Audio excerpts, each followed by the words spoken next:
हार जा रहा था।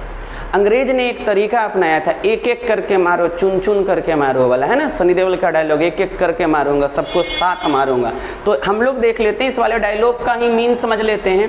पहले एक एक करके मारा, पलासी में सिर्फ बंगाल को मारा, बाकी जो ये राजा थे वे सोच रहे थे अरे यार उसको मारा है ना, हमें क्या फ़र्क पड़ता है, गलत किया होगा उसने, लेकिन हमें इतना ज़रूर समझना चाहिए था कि वो भी भारतीय थे, भारत का क्षेत्र कितना था यही राजाओं को समझ में नहीं आता था।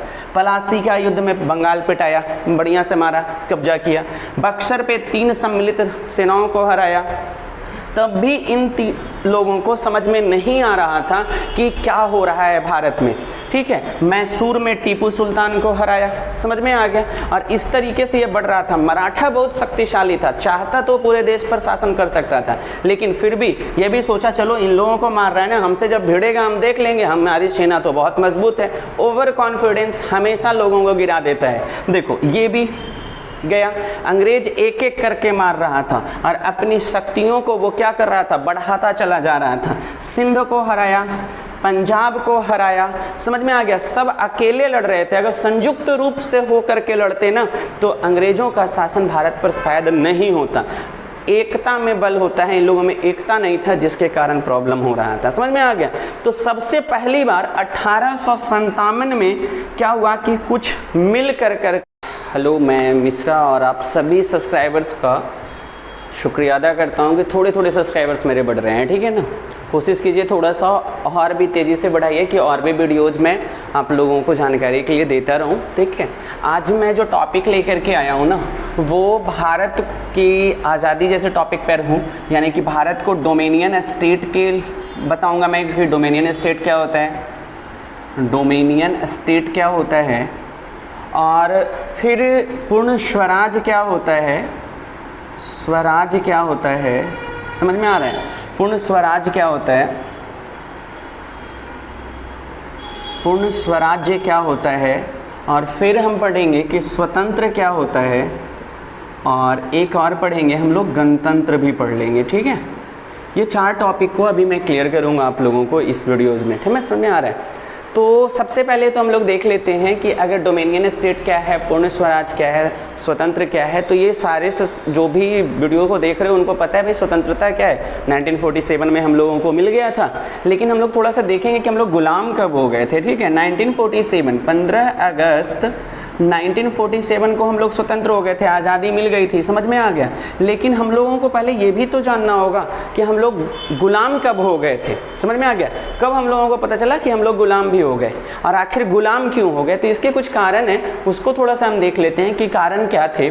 कि देखो 1707 में जब औरंगजेब की मृत्यु हो गई ना, तो किसी भी मुगल सम्राट में इतनी क्षमता नहीं थी कि वो पूरे अखंड भारत पर शासन कर सके, या फिर विदेशी जो भारत पर आ रहे हैं उनके जो मुरीद लेकर के आते थे कि भारत में व्यापार करेंगे और व्यापार करने के बाद भारत को हम गुलाम बना लेंगे, उनके मुरीद को वो क्या करना न ख़त्म नहीं कर सकते थे, यानी कि स्ट्रॉन्ग किंगडम नहीं बचा था 1707 के बाद।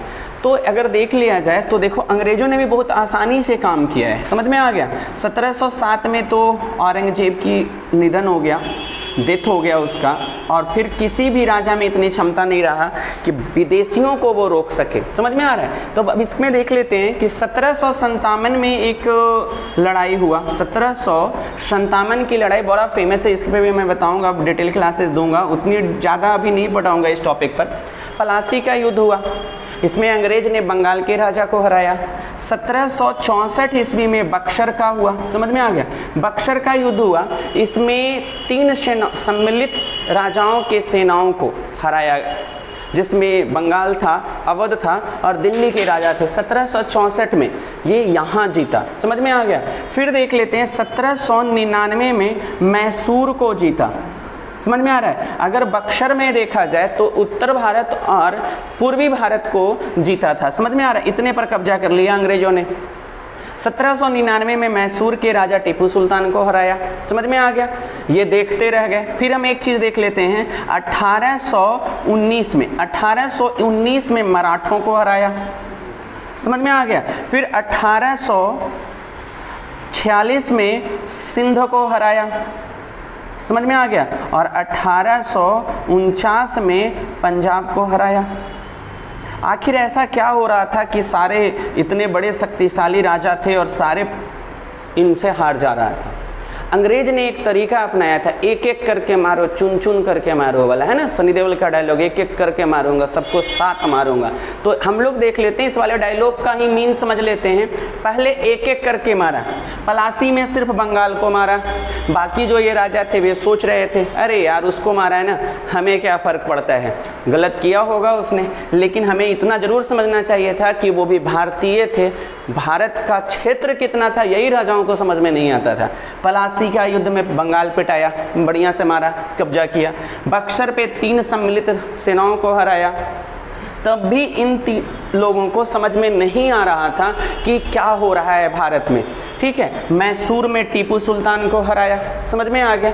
और इस तरीके से ये बढ़ रहा था। मराठा बहुत शक्तिशाली था, चाहता तो पूरे देश पर शासन कर सकता था, लेकिन फिर भी ये भी सोचा चलो इन लोगों को मार रहा है ना, हमसे जब भिड़ेगा हम देख लेंगे, हमारी सेना तो बहुत मजबूत है। ओवर कॉन्फिडेंस हमेशा लोगों को गिरा देता है। देखो ये भी गया, अंग्रेज एक एक करके मार रहा था और अपनी शक्तियों को वो क्या कर रहा था, बढ़ाता चला जा रहा था। सिंध को हराया, पंजाब को हराया, समझ में आ गया। सब अकेले लड़ रहे थे, अगर संयुक्त रूप से होकर के लड़ते ना तो अंग्रेजों का शासन भारत पर शायद नहीं होता। एकता में बल होता है, इन लोगों में एकता नहीं था जिसके कारण प्रॉब्लम हो रहा था, समझ में आ गया। तो सबसे पहली बार 1857 में क्या हुआ कि कुछ मिल करके कुछ की सेनाएं मिल करके युद्ध की, जिसे 1857 की क्रांति कहते हैं। तो हम इसे यह भी कह सकते हैं कि स्वतंत्रता का प्रथम प्रयास किया गया था यूनाइटेड हो करके। लेकिन इसमें एक चीज़ था, उत्तर भारत के जितने भी राजा थे या जितने भी सैनिक थे या प्रजा जो थी, सबने सहयोग दिया था उत्तर भारत के, लेकिन दक्षिण भारत की सेना हो या राजा हो सहयोग नहीं दिया। अर्थात इन लोगों की सम्मिलित सेना को भी 1857 में हार मिली है, समझ में आ गया। अब समझते हैं कि आखिर उन डोमिनियन स्टेट क्या टॉपिक था, हम ये पर भी आते हैं। हम गुलाम कैसे बन गए हैं ये देखते हैं, और अभी आज़ादी कैसे मिलेगी वो भी हम लोग देखेंगे इस टॉपिक पर, समझ में आ गया। देखो अब हम लोग थोड़ा सा देखते हैं 1857 से लेकर करके 1920 तक यही हम भारतीयों का डिमांड रहा कि भारत को डोमिनियन स्टेट बना दिया जाए, भारत को डोमिनियन स्टेट बना दिया जाए। डोमिनियन स्टेट का मतलब होता है एक ऐसा राज्य जहां पर सेना का नियंत्रण, विधायिका, कार्यपालिका एवं न्यायपालिका, इन सभी का नियंत्रण जो है उसके देश के द्वारा ही हो। लेकिन वहां पर शासन जो है, मुखिया जो होगा वो कौन होगा, मुख्य मुखिया जो होगा वो कौन होगा वो मैं बता देता हूँ, सम्राट ही होगी, यानी ब्रिटेन की जो महारानी होगी वही भारत में शासन की प्रक्रिया को देखेगी। देखो तो भारतीयों का पहला डिमांड जो था 1930 तक मैं मान लेता हूँ ना कि भारत जो है वो अपने आप को डोमिनियन स्टेट की दर्जा प्राप्त करने के लिए अंग्रेजों के समक्ष प्रश्न रख रहा था।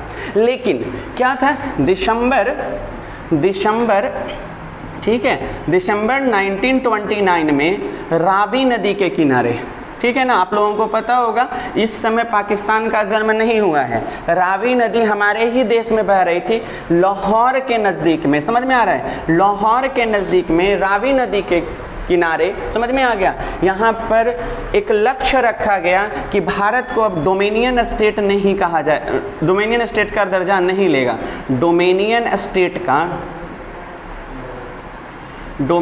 स्टेट का दर्जा भारत नहीं चाहता है, समझ में आ गया। अब भारत को पूर्ण स्वराज्य का दर्जा चाहिए, पूर्ण स्वराज्य का दर्जा चाहिए। बहुत बार कॉम्पिटिटिव पेपर में पूछा है कि भारत ने सर्वप्रथम बार ब्रिटेन के समक्ष पूर्ण स्वराज की बात कब की है, तो पूर्ण स्वराज की बात जो है वो भारत 1929 में, दिसंबर 1929 में पूर्ण स्वराज का लक्ष्य रखा गया, समझ में आ गया।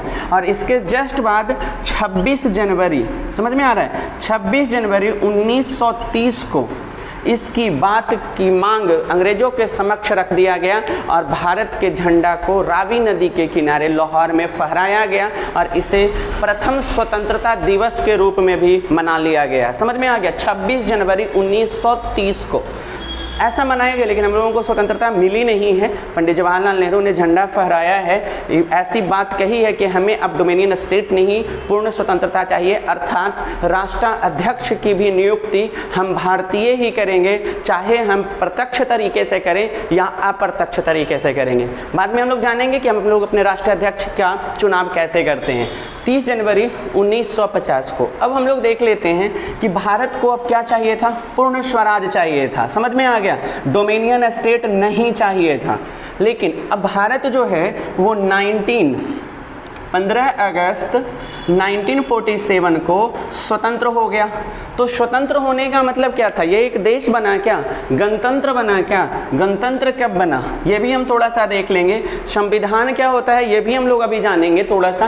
15 अगस्त 1947 को भारत को स्वतंत्रता प्राप्ति हो गई, लेकिन भारत को कहा गया कि ये डोमिनियन स्टेट ही रहेगा, यानी आज भी कागजी मामलों के आधार पर राष्ट्राध्यक्ष के रूप में निर्णय कौन लेगा, सम्राट वहाँ का लेगा, यानी कि ब्रिटेन की महारानी या महाराजा जो हैं वो ही निर्णय लेंगे। बाकी यहाँ पर डोमिनियन स्टेट का मीन हो जा रहा है कि एक ऐसा राज्य जहाँ पर लेजिस्लेचर, एग्जीक्यूटिव, जुडिशरी ये सारे हो, आंतरिक मामले पर भी वो क्या कर सकता है, निर्णय ले सकता है, आंतरिक मामले पर निर्णय ले सकता है, विदेशी मामलों का भी निर्धारण कर सकता है, विदेश नीतियों का भी निर्धारण कर सकता है। समझ में आ गया, लेकिन राष्ट्राध्यक्ष नहीं चुन सकता है, राष्ट्राध्यक्ष नहीं चुन सकता है। तो भारत को 1947 के बाद राष्ट्राध्यक्ष के रूप में भारतीय कोई नहीं मिला। तो अब लोग देख लेते हैं, ब्रिटेन की जो महारानी थी वो शासन चलाने के लिए एक व्यक्ति की चुनाव करती थी, समझ में आ गया, जिसे गवर्नर जनरल कहा जाता था। जिसे क्या कहा जाता था, गवर्नर जनरल कहा जाता है। 15 अगस्त के समय यानी 15 अगस्त के समय हमारे देश के गवर्नर जनरल थे माउंट बेटन थे। कौन थे, माउंट बेटन थे। और इन्हीं के अनुसार इनकी कुछ नीतियां हैं, 3 नीतियों के आधार पर भारत को आज़ादी मिली है। उसमें हम कभी और टॉपिक में बता दूंगा। ऐसे भारत का राष्ट्र, भारत एक देश है या राष्ट्र है, समझ में आ गया, देश और राष्ट्र में क्या अंतर है। एक वीडियो जो है मेरा यूट्यूब पर डाला हुआ है, आप उसको देख करके समझ सकते हो कि माउंट बेटन की योजनाएं क्या क्या थी, उसमें डिस्क्राइब किया हुआ है। लिंक भी मैं इसका डिस्क्रिप्शन में डाल दूंगा, आप वहां से देख सकते हो। माउंट बेटन जो था वो 15 अगस्त को क्या बना था, गवर्नर जनरल नियुक्त किया गया था। समझ में आ गया। इसके बाद ये जो था 21 जून 1948 तक ये माउंट बेटन ही जो थे हमारे देश के गवर्नर जनरल थे। समझ में आ गया, यानी आज़ादी के बाद प्रथम गवर्नर जनरल अगर कोई पूछे तो लॉर्ड माउंट बेटन थे। लेकिन 21 जून 1948 के बाद भारत के गवर्नर जनरल चुना गया सी राजगोपालाचारी को। सी राजगोपालाचारी जो हैं वो प्रथम भारतीय गवर्नर जनरल नियुक्त किए गए और इनका कार्यकाल 21 जून 1948 को ही नियुक्त किया गया था और इनका कार्यकाल जो था वो 25 जनवरी 1950 तक था। समझ में आ गया। और 25 जनवरी 1950 के बाद क्या था वो भी मैं बता रहा हूँ अभी। सी राजगोपालाचारी बने थे। बहुत बार पेपरों में पूछता है कि प्रथम भारतीय जिन्हें गवर्नर जनरल के पद पर चुना गया था वो कौन थे, सी राजगोपालाचारी। और अंतिम गवर्नर जनरल भी कौन था, तो सी राजगोपालाचारी। अंतिम अंग्रेज गवर्नर जनरल कौन था, तो लॉर्ड माउंट बेटन। भारत के आज़ादी के समय में गवर्नर जनरल कौन था, तो लॉर्ड माउंट बेटन। किस योजना के तहत भारत को आज़ादी मिली थी, तो माउंट बेटन के 3 योजनाओं के तहत पर भारत को आज़ादी मिली थी। इसकी डिटेल क्लास जो है वो मैं डाल रखा हूँ, यूट्यूब पर देख सकते हो। तो भारत को स्वतंत्रता मिल गई। माउंट बेटन जो थे वो गवर्नर जनरल थे, लेकिन ये कौन थे, अंग्रेज थे। मैंने पढ़ाया अभी, आप अंग्रेज थे। फिर भारत में राष्ट्राध्यक्ष का चुनाव हुआ है, लेकिन फिर भी भारत जो है अभी भी डोमिनियन स्टेट ही है। गवर्नर जनरल ये सी राजगोपालाचारी बने हैं, गवर्नर जनरल भारतीय थे, लेकिन फिर भी ये भारत जो है अभी भी डोमिनियन स्टेट है। भारत का संविधान जो है वो 26 नवंबर 1949 को बनकर के तैयार हो गया। मैंने क्या बोला, भारत का संविधान जो है 26 नवंबर 1949 49 को भारत का संविधान बनकर के तैयार हो गया। समझ में आ गया। संविधान को तैयार होने पे बताया रखा हूँ मैं, प्रारूप समिति के अध्यक्ष थे BR अम्बेडकर, उन्होंने पेश कर दिया कि अब इसी संविधान को भारत में लागू करना है 26 जनवरी 1949 को। लेकिन भारत जो है इसे लागू किया है 26 जनवरी 1950 को। तो एक प्रश्न और उठता है यहाँ पर कि आखिर जब 26 नवंबर 1949 को संविधान बन गया, प्रारूप समिति ने संविधान दे दिया, तो फिर से 2 महीने का इंतजार क्यों किया गया? तो अभी मैं बता रहा था कि भारत को प्रथम स्वतंत्रता के रूप में यानी स्वराज के रूप में प्रस्तुत जो किया गया था वो 30 जनवरी 1930 को किया गया था। अब आपको बताना है कि किसने किया था। ये समझ में आ गया आप लोगों को कि किसने यह तय कर दिया था? प्रथम स्वतंत्रता मिल गई है, समझ में आया, स्वतंत्रता हमें मिल गई, हम पूर्ण स्वराज मिल गए। 26 जनवरी 1930 को ये मिला था। समझ में आ गया। आपको बताना है कि 26 जनवरी 1930 को किसने भारत को स्वराज घोषित कर दिया था, लेकिन स्वराज मिला नहीं है, मिला तो हम लोगों को 1947 में। तो इसी डेट को मेमोरेबल डेट बनाने के लिए 26 जनवरी को क्या कर लिया गया? हमारा संविधान लागू किया गया। और इस दिन भारत के राष्ट्राध्यक्ष का चुनाव जो है, अध्यक्ष का चुनाव जो हुआ और भारत को गणतंत्र बना लिया गया। भारत क्या बन गया? गणतंत्र बन गया। गणतंत्र एक ऐसा देश होता है जिसके पास अपना संविधान हो एवं संविधान के अनुसार वहाँ के राष्ट्राध्यक्ष को चुनने की व्यवस्था बताई गई हो। और इस समय हमारे जो राष्ट्राध्यक्ष बने अर्थात राष्ट्रपति जो बने डॉक्टर राजेंद्र प्रसाद बने पहले राष्ट्राध्यक्ष। और भारत को अब डोमिनियन स्टेट नहीं कहा जाता है 26 जनवरी 1950 के बाद। भारत को क्या कहा जाता है? गणतंत्र कहा जाता है, रिपब्लिक कंट्री कहा जाता है। तो इस वीडियो में मैंने आप लोगों को ये बताया है कि भारत गुलाम कैसे बन गया था। एक शॉर्ट में तरीके से मैंने बताया है डोमिनियन स्टेट की क्या मांग थी और डोमिनियन स्टेट की मांग जो है पूर्ण स्वराज की मांग कैसे बन गई और पूर्ण स्वराज से हम लोगों ने स्वतंत्रता कब कैसे प्राप्त किया और फिर हम लोग आज एक रिपब्लिक कंट्री कैसे बन गए हैं, ये वाला हम आप लोगों के सामने वीडियो रखें। नेक्स्ट क्लास में कुछ ऐसे ही वीडियोज़ के साथ आप लोगों के साथ में आने वाले हैं और एक मोस्ट वेटेड वीडियोज़ बनाने वाले हैं आप लोगों के लिए। अभी 2 अक्टूबर आने वाला है तो महात्मा गांधी पर एक वीडियो बनाने वाला हूँ कि इस समय महात्मा गांधी आखिर भगवान के तुल्य क्यों माना जा रहा है, कि उन्होंने कौन से ऐसे इम्पॉसिबल वर्क को कर दिया था जिससे भारतीयों के दिलों में वो बसने लग गए थे। समझ में आ गया। आज का समय कुछ भी हो, चाहे कुछ भी स्थितियां हो, महात्मा गांधी के बारे में कुछ भी बातें की जा रही हो, लेकिन उस समय महात्मा गांधी को भगवान के तुल्य ही माना जा रहा था। सिर्फ भारत में ही नहीं, विदेशों में भी महात्मा गांधी को भगवान के तुल्य माना जाता था। समझ में आ गया। तो आज भी माना जाता है। उनके कुछ कार्यों को बताएंगे कि उन्होंने इम्पॉसिबल वर्क को, असाधारण कार्य को भी साधारण तरीके से उन्होंने कैसे कर दिया है। ये मेरे नेक्स्ट वीडियो में होगा। वॉच कीजिए, सब्सक्राइब कीजिए, लाइक कीजिए और शेयर कीजिए खूब, ताकि अच्छे जिन बच्चों को आवश्यकता रहे वहाँ तक ये पहुँच सके।